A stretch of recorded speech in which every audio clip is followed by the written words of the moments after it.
الحمد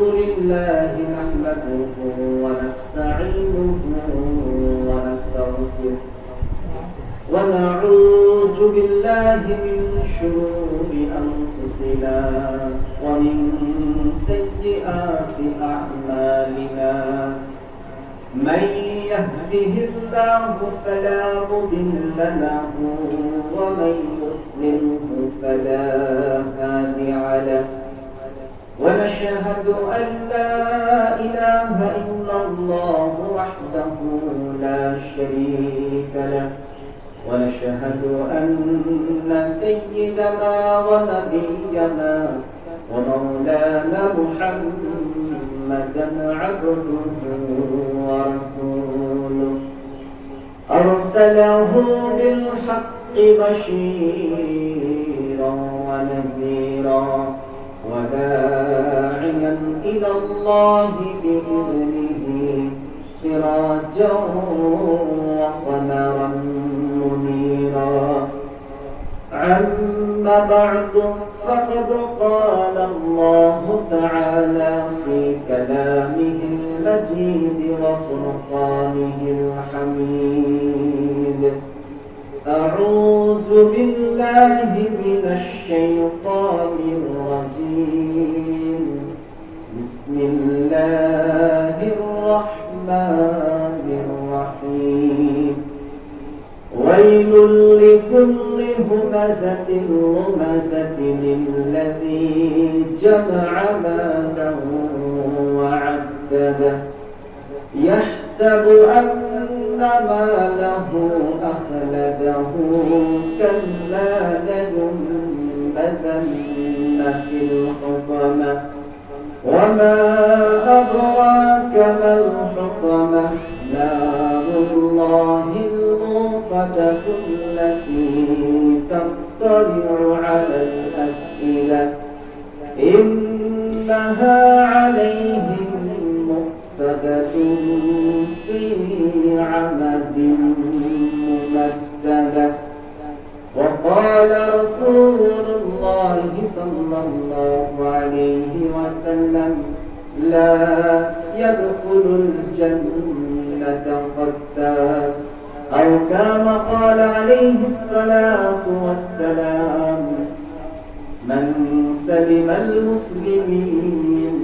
مسلمون من لسانه ويده متفق عليه وقال الله تعالى في شان رسول الله صلى الله عليه وسلم إن الله وملائكته يصلون على النبي يا أيها الذين آمنوا صلوا عليه وسلموا تسليما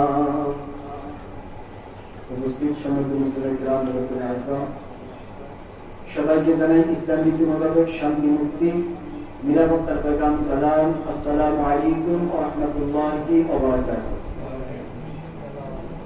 শুকরিয়া জ্ঞাপন করি সেই মহান আল্লাহ সুবহানাহু ওয়া তাআলার দরবারে যে মহান রব্বুল আলামিন ইজ্জত আমাদেরকে দয়া করে মায়া করে মেহেরবানি করে ভালোবেসে পৃথিবীর সর্বোৎকৃষ্ট জায়গা আল্লাহ সুবহানাহু ওয়া তাআলার ঘর পবিত্র মসজিদে এসে আমাদেরকে বসার তাও কিছু সালাত আদায় করে কিছু কথা বলার অনুষ্ঠান যে মহান আল্লাহ তাআলা তৌফিক ইনায়াত করে দিলেন আমরা সেই মহান আল্লাহ সুবহানাহু ওয়া তাআলার দরবারে লাখ কোটি শুকরিয়া আদায় করার লক্ষ্যে হৃদয় উজাড় করে কালিমাতুল শুকর আদায় করে বলি আলহামদুলিল্লাহ আরেকবার বলি আলহামদুলিল্লাহ দরুদ ও তাসবিহ পেশ করি মানবতার মহান শিক্ষক সাইয়্যিদুল মুরসালিন রাহমাতুল আলামিন আমাদের কলিজার টুকরা প্রিয় নবীর প্রতি আমরা সকলে মহব্বতে সংক্ষিপ্ত আকারে দরুদ ও তাসবিহ পেশ করি সবাই বলি সাল্লাল্লাহু আলাইহি ওয়াসাল্লাম মাগফিরাত কামনা করি তাদের জন্য যাদের অক্লান্ত পরিশ্রমের জীবনের বিনিময়ে রক্তের বিনিময়ে আমরা ইসলাম পেয়েছি তাওহীদের বাণী পেয়েছি যারা এই তাওহীদকে প্রতিষ্ঠা করার জন্য পৃথিবীর শুরু থেকে আজ পর্যন্ত নিজের জীবন দিয়েছেন এখনো দিচ্ছেন ভবিষ্যতে দিবেন আল্লাহ সুবহানাহু ওয়া তাআলা সবাইকে যেন শহীদ হিসেবে কবুল করে নিয়ে শাহাদাতের সুউচ্চ মাকাম জান্নাতুল ফিরদাউস দান করে সকলে আল্লাহুম্মা আমিন সম্মানিত মুসলিম কেরাম, আমি আপনাদের সামনে পবিত্র কোরআনুল হাকিম থেকে 105 নম্বর আয়াত 105 নম্বর সূরা সূরাতুল হুমাযা তেলাওয়াত করেছি। এই সূরাতুল হুমাযার মধ্যে আল্লাহ সুবহানাহু ওয়া তাআলা তিনটি ভয়ঙ্কর পাপের কথা উল্লেখ করেছেন। কয়টা পাপ? তিনটা। আল্লাহ সুবহানাহু ওয়া তাআলা এই সূরাতুল হুমাযার মধ্যে তিনটা ভয়ঙ্কর পাপের কথা উল্লেখ করেছেন। যে ব্যক্তি এই তিনটি মারাত্মক পাপ করবে, ওই ব্যক্তি আল্লাহ সুবহানাহু ওয়া তাআলা ওই ব্যক্তিকে জাহান্নামের আগুনে নিক্ষিপ্ত করবেন। নাউযুবিল্লাহ। এই সূরার মধ্যে একটি রূপ আছে, 9টি আয়াত রয়েছে, 161টি অক্ষর রয়েছে। আল্লাহ সুবহানাহু ওয়া তাআলা এই সংক্ষিপ্ত সূরার মধ্যে আমাদের এই সমাজে যেই কাজগুলোর কারণে, যে কার্যকলাপ আমরা করে থাকি, এগুলোর কারণে সমাজে বিশৃঙ্খলা হয়, একে অন্যের প্রতি হিংসা বিদ্বেষ সৃষ্টি হয়, সমাজের মধ্যে অরাজকতার সৃষ্টি হয়, এরকম তিনটি ধ্বংসাত্মক পাপের কথা আল্লাহ সুবহানাহু ওয়া তাআলা এই আয়াতে কারিমার মধ্যে আল্লাহ সুবহানাহু ওয়া তাআলা বলে দিয়েছেন।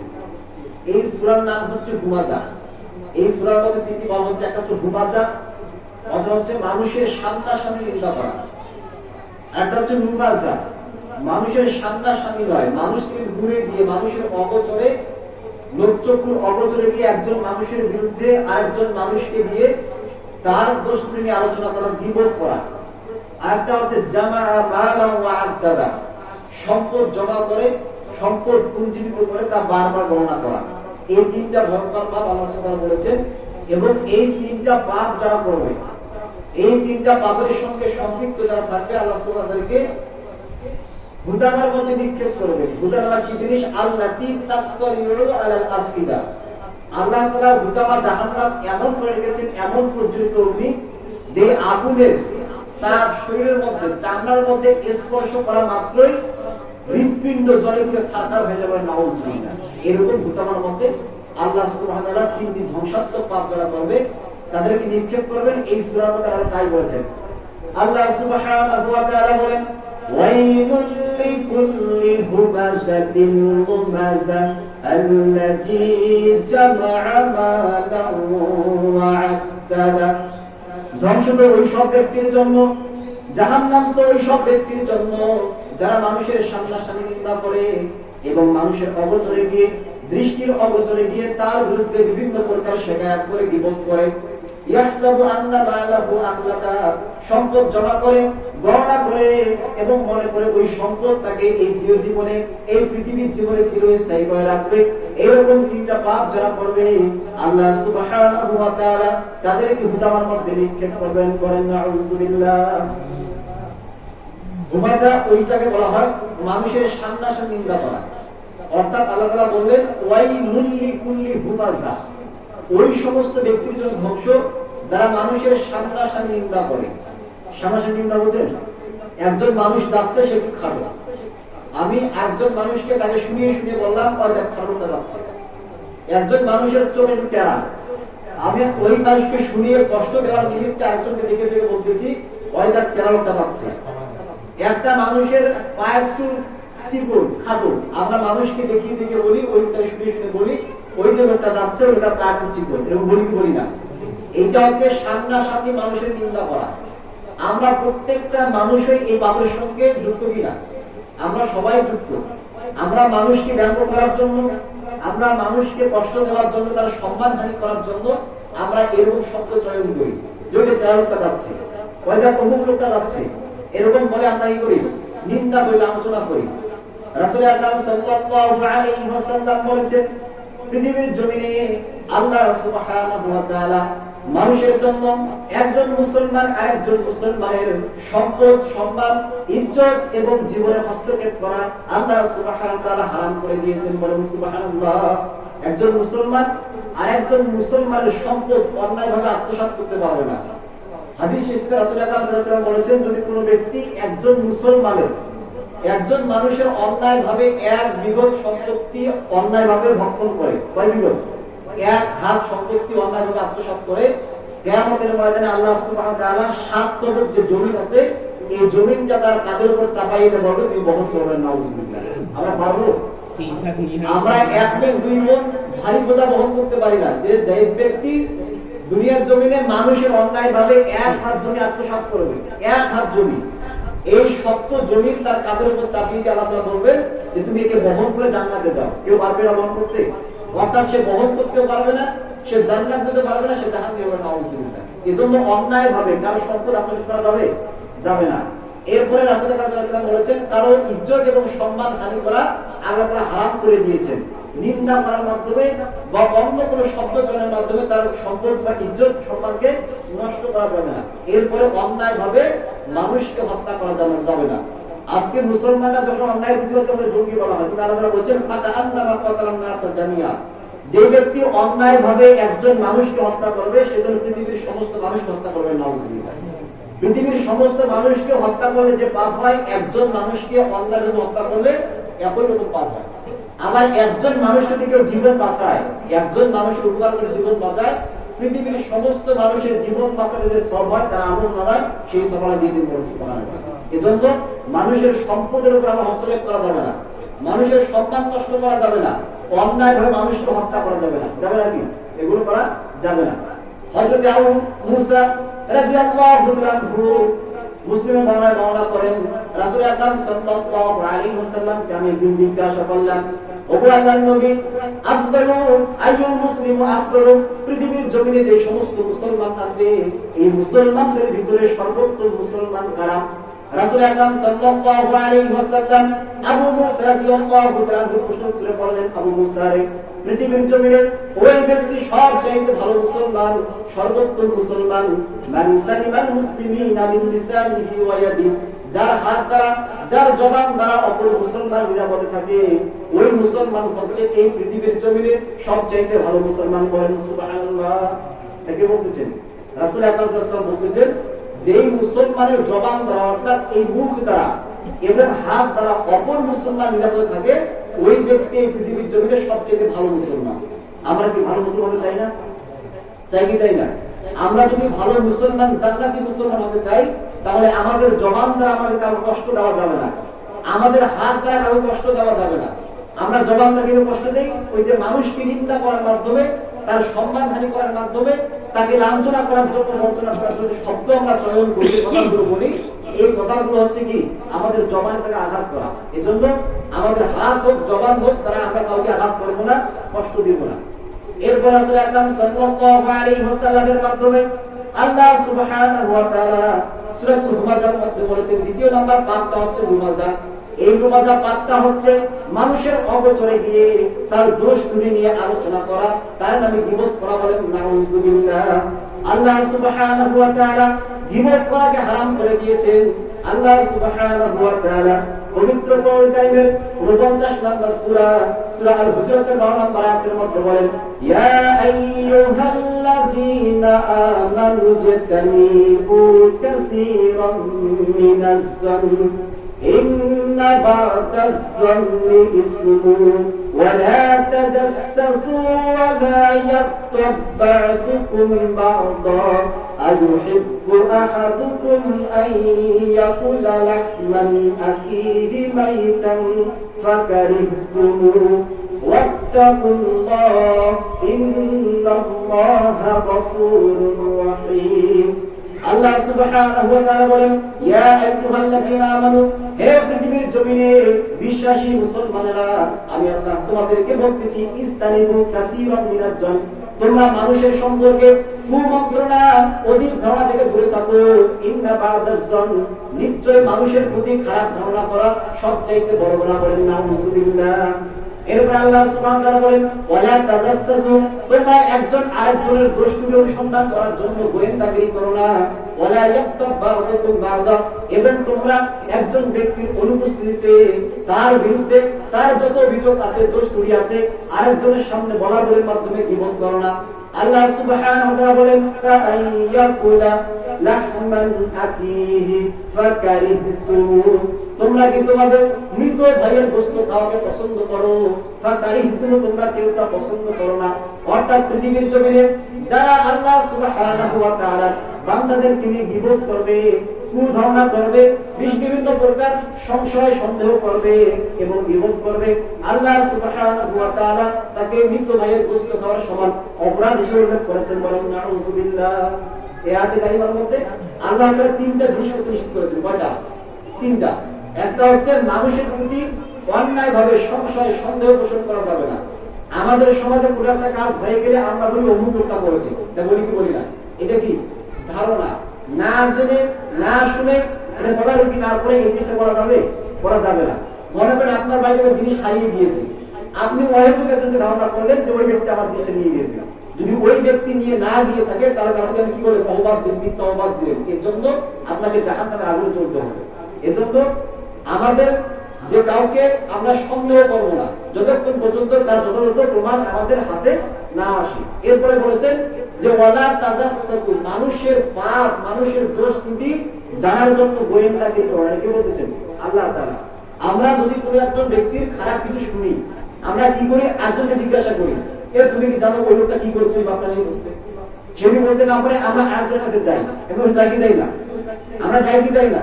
যে ওই মানুষটার পাপটা প্রমাণ করার জন্য, দোষ ত্রুটি সমাজে উন্মুক্ত করার জন্য আমরা বিভিন্ন উপায় অবলম্বন করি। একজনকে জিজ্ঞাসা করে না বলে আমরা আরেকজনকে জিজ্ঞাসা করি, তার কাছে তথ্য না পেলে আমরা আরেকজনের কাছে বলি। আমাদের এমন মানসিকতা, তার পাপটা আমাকে খুঁজে বের করতেই হবে। এরকম মানসিকতা আল্লাহ সুবহানাহু ওয়া তাআলা নিষেধ করেছেন যে ওয়ালা তাজাসসু, তোমরা মানুষের পাপ অনুসন্ধান করার জন্য গোয়েন্দাগিরি করা বলেন আউযুবিল্লাহ করা যাবে। যদি কোনো ব্যক্তি মানুষকে সন্দেহ করে, অহেতুক সন্দেহ করে, মানুষের দোষ ত্রুটি জানার জন্য গোয়েন্দাগিরি করে এবং মানুষের অগোচরে গিয়ে গীবত করে, তাহলে আল্লাহ তাআলা বলছেন তোমরা কি মৃত ভাইয়ের গোশত খাওয়া পছন্দ করো? আমরা কি পছন্দ করি? মৃত ভাইয়ের গোশত খাওয়া নিকৃষ্ট কাজ না ভালো কাজ? নিকৃষ্ট কাজ। যে ব্যক্তি মানুষের সন্দেহ করবে, মানুষের দোষ ত্রুটি সম্পর্কে জানার জন্য গোয়েন্দাগিরি করবে, মানুষের গীবত করবে, এই তিনটা যেমন নিকৃষ্ট কাজ, মৃত্যু ভাইয়ের গোশত খাওয়া তেমন নিকৃষ্ট কাজ। একই রকম পাপ করেন নাউযুবিল্লাহ। এগুলো করা যাবে? আল্লাহ তাআলা বলেছেন ওয়াত্তাকুল্লাহ, তোমরা আমি আল্লাহকে ভয় করো। মানুষের বিরুদ্ধে সংশয় করলে, ধারণা পোষণ করলে, গীবত করলে, মানুষের দোষ তালাশ করার জন্য গোয়েন্দাগিরি করলে, কাল কিয়ামতের ময়দানে আমি আল্লাহর সামনে দাঁড়িয়ে তোমাকে হিসাব দিতে হবে। সেই দিন হিসাব দিতে পারবি কিনা এই মানসিকতা রেখে তোমরা আমি আল্লাহকে ভয় করো। ইন্নাল্লাহু হুয়াত তাওয়াবুর রহিম। যদি কারোর বিরুদ্ধে গীবত করেই থাকো, যদি কাউকে নিয়ে সন্দেহ পোষণ করেই থাকো, যদি কারোর দোষ তুমি নিয়ে তোমরা গোয়েন্দাগিরি করেই থাকো, তাহলে তার কাছে ক্ষমা নিয়ে আমি আল্লাহর কাছে তাওবা করে ফিরে আসো। নিশ্চয়ই আমি আল্লাহ তাওবা কবুল করে নিয়ে তোমাদের সমস্ত পাপগুলো ক্ষমা করে দেব সুবহানাল্লাহ। তাহলে আমরা ইতিপূর্বে যত মানুষের গীবত করেছি, আমাদের স্মরণ আছে গীবত ভয়াবহ পাপ, মানুষের দোষ ত্রুটি এগুলো সংশোধন করা ভয়াবহ পাপ। তার কাছে মাপ না নিলে আল্লাহ ক্ষমা করবেন না। অর্থাৎ গীবত থেকে আমাদের সাবধান থাকতে হবে। আমরা যদি কারো বিরুদ্ধে এরকম করেই থাকি, তাহলে আমরা তাকে চিনি, তার হাতটা ধরে আমরা মাপ নেবো যে আমি তোমার বিরুদ্ধে এরকম কথা সমাজে বলিয়ে বেড়েছি, আমি তোমাকে নিয়ে নিন্দা করেছি, আমি তোমাকে সন্দেহ করেছিলাম, আসলে সন্দেহ করা ঠিক হয় নাই, তুমি এই পাপটা করো না, আমার সন্দেহ করা ঠিক হয় নাই। তার কাছে হাত ধরে মাপ নিয়ে তাওবা করেন, আল্লাহ তাআলা ক্ষমা করতে পারেন সুবহানাল্লাহ। তাহলে গীবত করা যাবে? গীবতটা কি জিনিস? হযরত আবু হুরায়রা রাদিয়াল্লাহু তাআলা আনহু মুসলিম বর্ণনা করেন, রাসূল আকরাম সাল্লাল্লাহু আলাইহি ওয়াসাল্লাম সাহাবাদের সামনে আলোচনা করতেছেন, বয়ান পেশ করতেছেন। রাসূল আকরাম সাল্লাল্লাহু আলাইহি ওয়াসাল্লাম বলতেছেন, ও আমার সাহাবীরা, তোমরা কি জানো গীবত কি জিনিস? সাহাবায়ে কেরাম বলল, ইয়া রাসূলুল্লাহ, আমরা তো জানি না গীবত কি জিনিস, আমাদের চাইতে আপনি ভালো জানেন। রাসূল আকরাম সাল্লাল্লাহু আলাইহি ওয়াসাল্লাম বলেন, তোমরা যখন একজন ব্যক্তির অনুপস্থিতিতে, সে ওখানে না থাকাকালীন আরেকজন ব্যক্তির কথা নিয়ে আরেকজন মানুষের সামনে বিভিন্ন আলোচনা করো, দুষ্টি আলোচনা করো, এইটাই হচ্ছে গীবত। বলেন নাউযুবিল্লাহ। সাহাবায়ে কেরাম বলল, ইয়া রাসূলুল্লাহ, যদি আমরা যে বিষয়টা আলোচনা করতেছি এই বিষয়টা যদি তার ভিতরে থেকে থাকে তাহলে কি গীবত হবে? রাসূল আকরাম সাল্লাল্লাহু আলাইহি ওয়াসাল্লাম বলেন, তুমি যে বিষয়ে আলোচনা করতেছো, যে ব্যক্তির বিরুদ্ধে, তার কাছে যদি সেই বিষয়টা থাকে তাহলে এটা গীবত। আর যদি ওই জিনিসটা, ওই দুষ্টগুলো তার ভিতরে না থাকে তাহলে এটা হচ্ছে মিথ্যা। বলেন নাউযুবিল্লাহ। অর্থাৎ আমরা একজন মানুষের বিভিন্ন ত্রুটি নিয়ে ওই মানুষটা এখানে না থাকার অবস্থা আমরা এখানে আলোচনা করি না, যে ওই লোকটা অমুক, ওই লোকটা অমুক কাজ করেছে, বিভিন্ন প্রকার গীবত আমরা করে থাকি না, বিভিন্ন দোষ ত্রুটি নিয়ে আমরা আলোচনা করি না, আমরা সবাই কিন্তু করি। এটা হচ্ছে কি গীবত, যদিও তার ভিতরে এই দোষগুলো থেকে থাকে।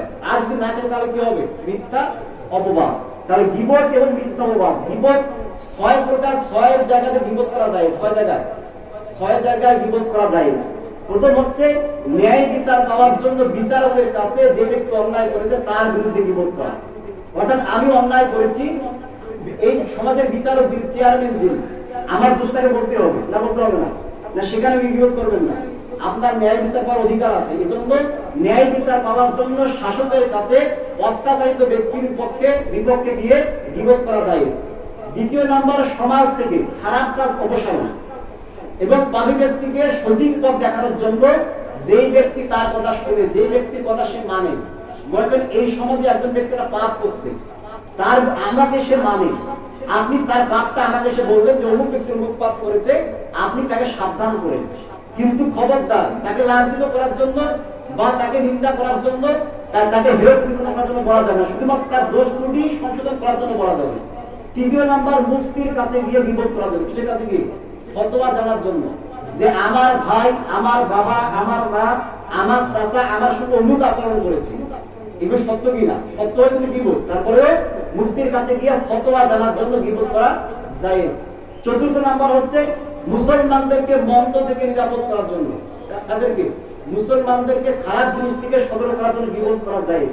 প্রথমত হাদিস বিশারদগণের ভুল ত্রুটি উল্লেখ করেছেন, কারণ হাদিস জাল না জয়ীফ, সহিহ না অসহিহ, এগুলো প্রমাণ করার জন্য রাবীর বিশুদ্ধতার প্রয়োজন। যদি এগুলো আরেক রাবী বর্ণনা না করে, আলোচনা না করে, তাহলে আমরা জাল জয়ীফ চিনতে পারবো না। আরেকটা হতে পারে, যেমন সমাজের মধ্যে আপনি আপনার মেয়েকে বিয়ে দিবেন, বা আপনি ব্যবসা করবেন, ব্যবসায় একজনকে পার্টনার করবেন, বা আপনি কারো কাছে আমানত রাখবেন, 1 লক্ষ টাকা পরে আমানত রাখবেন। এখন আপনি জিজ্ঞাসা করতে পারেন যে আমি ওই মেয়েটাকে তার কাছে বিয়ে দেবো, সেটা কিরকম? এরপরে আমি তার সঙ্গে ব্যবসা করতে চাই, ওই ব্যবসায়ী সে আমার কাছে পার্টনার কিরকম হবে? আমি তার কাছে 50,000 টাকা আমানত রাখতে চাই, ওই ব্যক্তিটা কেমন? এরকম পরিস্থিতিতে তার বিপদ করা যায়। সে আমাদের খেয়ালত করে কিনা, ওই ছেলেটা ভালো কিনা, মেয়েটা বিয়ে দেওয়া যাবে কিনা, সে ব্যবসায় গিয়ে টাকা মেরে খাবে কিনা, তার ব্যবহার কেমন, আচরণ কেমন, এগুলো আমাদেরকে ওই ব্যক্তিকে জানিয়ে দেবে, বিপদ করতে হবে। 14 নম্বরে। 5ম নাম্বার হচ্ছে যারা প্রকাশ্য পাপে লিপ্ত, মদ্যপান করে, জুয়া খেলে, বিভিন্ন প্রকার পাপের সঙ্গে জড়িত, এই সমস্ত ব্যক্তির বিপদ আরেকজন ব্যক্তির কাছে করা যাবে। কি জন্য করা যাবে? তাকে পাপ থেকে ফিরানোর জন্য, তাকে লাঞ্ছিত করার জন্য নয়, তাকে হেয় প্রতিপন্ন করার জন্য নয়, তাকে পাপ থেকে ফিরানোর জন্য। তার এই পাপগুলো আরেকজন মুসলমানকে বলতে হবে, তার থেকে যেন সে দূরে থাকে। 6 নম্বরে বিপদ করা যাবে যে মানুষের যে ডাক নাম কিতাব থাকে, যে না বললে চেনে না, যেমন এই সময় ব্যক্তির নাম টসা, এবং আছে কি নাই, তাকে টসা তাকে চেনে, 8 নম্বরে চিনবে না, এই বলে তাকে এই নামে বিপদ করা যায়। একজন ব্যক্তিকে কানা, অন্ধ, তাকে অন্ধ নামটা না বলে তাকে চিনে না। একটা ব্যক্তি ল্যাংড়া, তাকে এই ল্যাংড়া না বললে আরেক ব্যক্তি চিনবে না। তো নামটার সঙ্গে সঙ্গে এই শব্দটাও চয়ন করা গিয়েছে জায়েজ। 6 জায়গায় গীবত করা জায়েজ, কিন্তু গীবত করা জায়েজ কিন্তু তাকে হেয় প্রতিপন্ন করার জন্য, তাকে লাঞ্ছিত করার জন্য নয়। বুঝতে পেরেছেন? আমরা গীবত কি জন্য করি?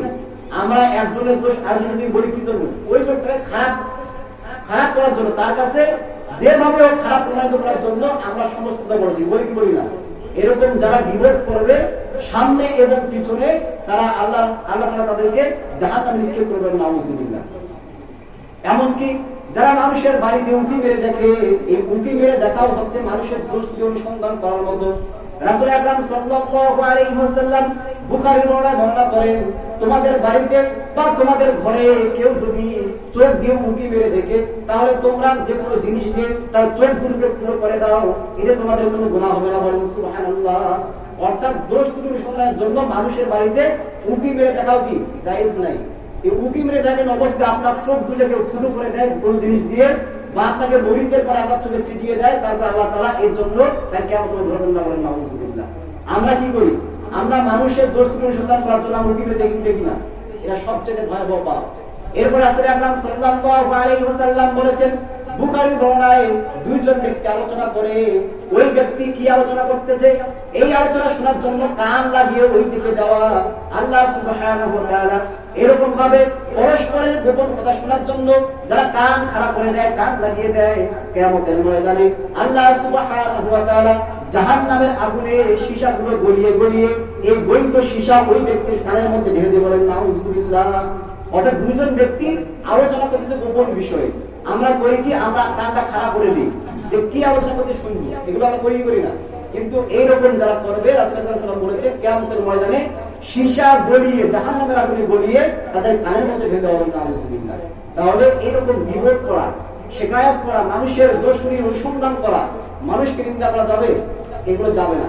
রাসূল আকরাম সাল্লাল্লাহু আলাইহি ওয়াসাল্লাম বিপদের ভয়াবহতা বর্ণনা করেন। আম্মা জান আয়েশা রাদিয়াল্লাহু তাআলা আনহা বলেন, আমি একদিন রাসূল আকরাম সাল্লাল্লাহু আলাইহি ওয়াসাল্লামের উপস্থিত ছিলাম। আমি বললাম, ওগো আল্লাহর নবী, আপনার বিবি সাফিয়া একটু খাবো। হাত দ্বারা ইশারা করলাম। রাসূল আকরাম সাল্লাল্লাহু আলাইহি ওয়াসাল্লাম বললেন, আয়েশা রে, তুমি এমন কথা বলেছো, এই কথা যদি সমুদ্রের পানির সঙ্গে মিশিয়ে দেওয়া হয়, সমুদ্রের সমস্ত পানির রঙগুলো পাল্টে যাবে। তোমার কথাটা দ্বারা বলেন নাউযুবিল্লাহ। আম্মা জান আয়েশা রাদিয়াল্লাহু তাআলা বললেন, ওগো আল্লাহর নবী, আমি তো হাত দিয়ে ইশারা করেছি, অঙ্গ প্রত্যঙ্গ দ্বারা ইশারা করে বলছি খাতো, এতই কি আমার জন্য এরকম হয়ে যাবে? রাসূল আকরাম সাল্লাল্লাহু আলাইহি ওয়াসাল্লাম বলেন, আমাকে যদি অনেক পরিমাণ সম্পদ দেওয়া হয়, সম্পদ দিয়ে আমাকে যদি ভরপুর করে দেওয়া হয়, আমি তারপরেও একজন ব্যক্তির আমার অঙ্গ প্রত্যঙ্গ দ্বারা তাকে নিন্দা করবো না, তার গীবত করবো না। বলেন সুবহানাল্লাহ। আমরা বলি কি বলি না? আম্মা জান আয়েশা তো বলছেন যে, হে আল্লাহর নবী, আপনার অমুক বিবিটা হাত দিয়ে দিয়েছে, একটু খাবো। আল্লাহর নবী বললেন যে, তুমি যে কথাটা বলেছো, এই যে কথাটা বলেছো, এই সমুদ্রের পানির সঙ্গে মিশিয়ে দেওয়া হয়, সমুদ্রের পানি গ্রহণ করে পরিণত হয়ে যাবে নাউযুবিল্লাহ। তাহলে মানুষের বিরুদ্ধে নিন্দা করে কথা বলা কত ভয়াবহ অপরাধ। রাসূল আকরাম সাল্লাল্লাহু আলাইহি ওয়াসাল্লাম আবু দাউদের বর্ণনা করেন, আমি যখন মিরাজের রাত্রিতে রাসূল আকরাম সাল্লাল্লাহু আলাইহি ওয়াসাল্লামের সঙ্গে দেখা করতে যাই, আল্লাহ তাআলার সঙ্গে দিদার করতে যাই, এমন সময় জিবরাইলের সঙ্গে আমি আসমানে গমন করি। কিছু লোক কেমন দেখতে পেলাম, তারা তাদের নখ দিয়ে তাদের শরীরগুলো আঁচড়াচ্ছে। আমি জিজ্ঞাসা করলাম, ভাই জিবরাইল, এই সমস্ত ব্যক্তি কারা? কবরে তাদেরকে আযাব দেওয়া হচ্ছে কেন? রাসূল আকরাম সাল্লাল্লাহু আলাইহি ওয়াসাল্লামকে জিবরাইল আলাইহিস সালাম বলেন, হে আল্লাহর রাসূল, এই ব্যক্তিগুলো তারা যারা পৃথিবীর জমিনে মৃত ভাইয়ের গোশত খেতে। বলেন নাউযুবিল্লাহ। অর্থাৎ মৃত ভাইয়ের গোশত খাওয়া মানে এই সমাজের মধ্যে মুসলমানদের বিরুদ্ধে, মানুষের বিরুদ্ধে বিরোধ করে বেড়াতো, তাদের জন্য এই কবরে তাদেরকে আযাব দেওয়া হচ্ছে। বলেন নাউযুবিল্লাহ। যারা বিরোধ করবে, মানুষকে সমালোচনা করবে, কবরে তাদেরকে কঠিন আযাব আল্লাহ তাআলা দিয়ে দিবেন। এবং বুখারীর বর্ণনা রাসূলুল্লাহ সাল্লাল্লাহু আলাইহি ওয়াসাল্লাম বলেছেন, লা ইয়াদখুলুল জান্নাতা কাত্তা, চুগলখোর, বিপদকারী, মানুষের নামে শিকায়েত, বিপদকে নিন্দাকারী আল্লাহর জান্নাতে প্রবেশ করবে না। নাউযুবিল্লাহ। তাহলে বিপদ করা যাবে? এরপর আল্লাহ সুবহানাহু ওয়া তাআলা 3 নম্বর আয়াতের মধ্যে বলেছেন, আল্লাযী জামাআ মালাহু ওয়া আদ্দাদা। সূরা হুমাযা 3 নম্বর আয়াতের মধ্যে বলেছেন, 3 নম্বর ধ্বংসাত্মক, মানুষের জাহান্নামে যাওয়ার 3 নম্বর পাপ হচ্ছে সম্পদ জমা করে তা গণনা করা। ইয়াহসাবু আন্না মালাহু আখলাদা, এবং সে মনে করে তার এই সম্পদটাকে চিরজীবী করে দুনিয়ার জীবনে বাঁচিয়ে রাখবে। বলেন নাউযুবিল্লাহ। যারা মানুষের গীবত করে, যারা মানুষকে নিন্দা করে সামনে এবং পিছনে, এই ব্যক্তিগুলো মানুষের বিরুদ্ধে গীবত করে সম্পদ জমা করে বারবার গণনা করে। এটা কে বলতেছে? আল্লাহ তাআলা বলতেছেন। আল্লাহ তাআলা বলছেন, কাল্লা লা ইউবাদান্না ফিল হুতামা। যারা মনে করে তাদের সম্পদ জমা করে তারা চিরজীবী হয়ে থাকবে, তারা মৃত্যুবরণ করবে না, আমি আল্লাহ বলছি কাল্লা, কখনোই হতে পারে না। লা ইউবাদান্না ফিল হুতামা, অবশ্যই আমি তাদেরকে হুতামার মধ্যে, হুতামা নামক জাহান্নামের মধ্যে নিক্ষেপ করবেন। নাউযুবিল্লাহ। যারা 3টা পাপ করবে, কয়টা পাপ?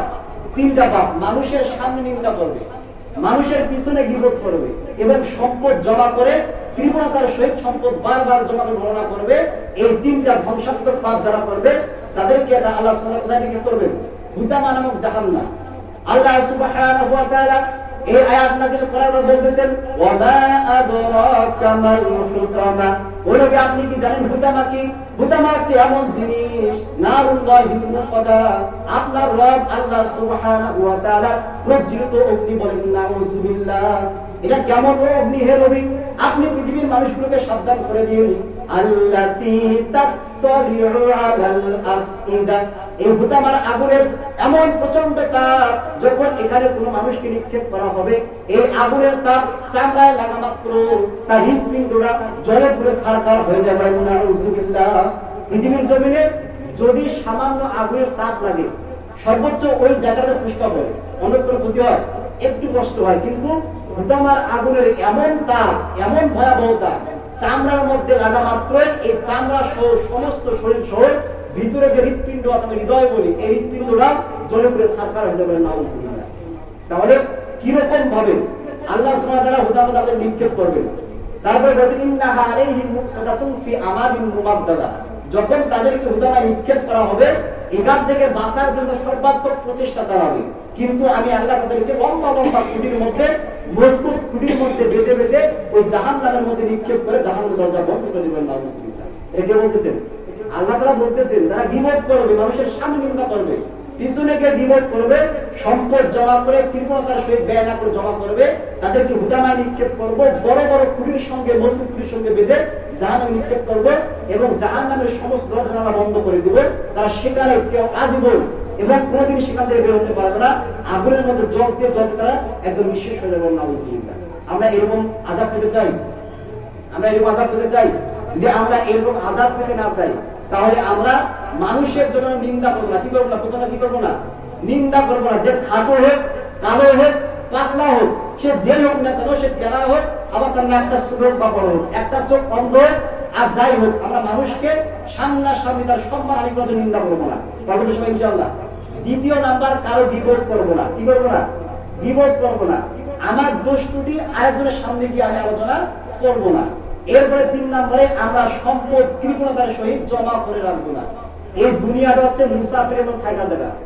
এই দুনিয়াটা কি? মুসাফিরের মতো থাকার জায়গা।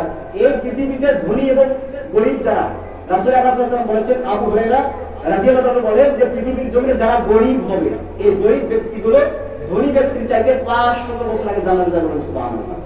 কারণ যার সম্পদ যত কম, তার হিসাব তত কি সহজ, যার সম্পদ যত বেশি, তার হিসাব তত কি কঠিন। এজন্য আল্লাহ বলছেন, ইন্নামা আমওয়ালুকুম ফিতনা, নিশ্চয় সম্পদ তোমাদেরকে দান করি পরীক্ষা করার জন্য, তোমরা কে এই পরীক্ষা উত্তীর্ণ হতে পারো। অর্থাৎ আমরা যদি এই পৃথিবীর জমিনে আল্লাহ তাআলা আমাদেরকে এই সমস্ত পাপগুলো আমাদের বর্ণনা করে, আমরা তারপরে যদি মুখ ফিরিয়ে দিই, তাহলে জাহান্নাম কিয়ামতের ময়দানে আমাদেরকে কি করবে? ডেকে ডেকে দিবে। আল্লাহ সুবহানাহু ওয়া তাআলা পবিত্র কোরআনের 70 নম্বর সূরা সূরাতুল মাআরিজের 78 নম্বর আয়াতের মধ্যে বলেন, তাদউ মান আদবারা ওয়া তাওয়াল্লা ওয়া জামাআ ফাআওয়া। যখন মানুষের সামনে এই অপরাধগুলো নিয়ে আলোচনা করা হয়, যখন তারা এগুলো না মেনে পৃষ্ঠ প্রদর্শন করে ফিরে যাবে কিয়ামতের ময়দানে এবং সম্পদ জমা করবে, সংরক্ষণ করবে, তাদউ মান আদবারা ওয়া তাওয়াল্লা, জাহান্নাম তাদেরকে কিয়ামতের ময়দানে তার দিকে ডাকবে। বলেন নাউযুবিল্লাহ। আল্লাহ তাআলা অপর জায়গায় বলেছেন, ওয়া আম্মাল্লাযীনা ফাসাকু ফামাওয়াহুমুন নার, যারা প্রতিনিয়ত পাপের সঙ্গে জড়িত, বিভিন্ন পাপ কাজ করে বেড়ায়, ও নবী আপনি তাদেরকে বলেন ফামাওয়াহুমুন নার, তাদের ঠিকানা হচ্ছে আল্লাহর জাহান্নাম। বলেন নাউযুবিল্লাহ। কুল্লামা আরাদু আন ইয়াখরুজু মিনহা, তারা সেখান থেকে বের হতে চাইবে, জাহান্নামের আগুন থেকে বের হতে চাইবে, কিন্তু উইদু মিনহা উইদু ফিহা, তাদেরকে আবার সেখানে ধরিয়ে দেওয়া হবে, ডুবিয়ে দেওয়া হবে এবং বলা হবে ওয়াকিলা লাহুম যুকু আযাবান নার, এবং বলা হবে তোমাদেরকে বলা হয়েছিল এই পাপগুলো করলে তোমাদেরকে আগুন নিক্ষিপ্ত করা হবে, তোমাদেরকে যন্ত্রণাদায়ক শাস্তি দেওয়া হবে, তারপরে তোমরা পৃষ্ঠ প্রদর্শন করে দুনিয়ার মোহে পড়ে অহংকার বশত এই পাপগুলো করতেই ছিলে।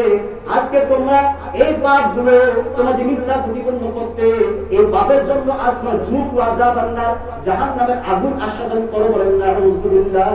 অর্থাৎ আমরা প্রতিনিয়ত শুনি কোন পাপগুলো করা যাবে, কোনগুলো করা যাবে না, শুনি না। তারপরে শুনিয়ে যদি আমরা পাপগুলো করি, তাহলে আমাদের কি হবে? আল্লাহ তাআলা বলছেন তার ঠিকানা জাহান্নাম, সেখান থেকে বের হতে চাইবে, আমি আল্লাহ তাদেরকে বের হতে দেব না এবং তাদেরকে ফেরেশতা বলবে তুমি যে মিথ্যা মনে করতে, আজকে তার স্বাদ আস্বাদন করে দাও। আমরা সেই জান্নাতে চাই, আমরা সেই জাহান্নাম নিতে চাই, আমরা আল্লাহ সেই আযাব নিতে চাই না। চাইলে আমাদেরকে সমস্ত পাপের কাজ পরিত্যাগ করে আল্লাহ তাআলার প্রতি রুজু হতে হবে। আমরা আজকে এই আলোচনা যা শুনলাম, 3টা পাপ করা যাবে না। কয়টা পাপ কখনো করবেন? ওটার নাম্বার কি? মানুষের নিন্দা করা। যেই কথায় মানুষ কষ্ট পায় সামনাসামনি, এরকম কষ্ট বলা, কথা বলা আমরা আজ থেকে পরিহার করব না। দ্বিতীয় নাম্বার, কারো বিরুদ্ধে আমরা বিপদ করব না। আমি এখানে থাকা না থাকার অবস্থায় আমার কথা আরেকজনের সামনে আমি কি করব না, বলবো না। তৃতীয় নাম্বার, সম্পদ আমরা জমা করে রাখবো না আগামীকালের জন্য। কারণ আপনার যে রিজিক আছে, এই রিজিকটা আসমান থেকে দুনিয়া সৃষ্টির 50,000 বছর পূর্বে আল্লাহ তাআলা ফয়সালা করে দিয়েছেন। রিজিকের টেনশন আপনার করতে হবে? রিজিকের চিন্তাটা আপনার স্রষ্টার চিন্তা রিজিকের, যেই রিজিক আসমান থেকে আসে তার জন্য এত টেনশন আমাদের কেন? সম্পদ জমা করে রাখতে হবে কেন? একটা পাখি যখন নিচ থেকে বেরিয়ে যায়, বাসা থেকে বেরিয়ে যায়, ওই পাখিটা উদর তৃপ্তি হয়ে খেয়ে দিয়ে আবার বাড়িতে ফিরে যায়। ওই বাড়ির কোনো টাকা আছে? ওই পাখির নিজস্ব বাড়ি আছে? তাহলে খাবার খাওয়ায় কে? আল্লাহ তাআলা খাওয়ায়। যদি একটা পাখিকে খাবার দেয়, শুধু তাই নয়, যদি একটা গাছের আল্লাহ খাবার দিয়ে বেঁচে রাখতে পারে, তাহলে আপনাকে আমাকে আল্লাহ খাবার দিয়ে রিজিক দিয়ে কেন বাঁচিয়ে রাখতে পারবে না? আল্লাহ তাআলা আমাদের 60 বছর দিয়েছেন, দুনিয়া সৃষ্টির 50,000 বছরে 60 বছরে আমরা কি খাবো? কয়টা খেজুর খাবো, কয়টা আম খাবো, কয়টা কাঁঠাল খাবো, সমস্ত আল্লাহ নিবদ্ধ করে গেছেন। সুবহানাল্লাহ। অতএব এই রিজিকের জন্য টেনশন করে আমরা সম্পদ জমা করা রাখবো। আল্লাহ তাআলা আমাদেরকে এই সমস্ত গৃহীত ধ্বংসাত্মক জাহান্নামী হওয়ার পাপগুলো থেকে আমাদের হেফাজত করুক, সকলে আল্লাহুম্মা আমিন। এবং সেই সাথে আমাদেরকে জাহান্নামের আগুন থেকে সবাইকে মুক্তি দিয়ে আমাদেরকে ইহলোকে শান্তি এবং পরলোকে মুক্তি দিয়ে সবাইকে একসাথে জান্নাতের তৌফিক দান করুক, সকলে আল্লাহুম্মা আমিন।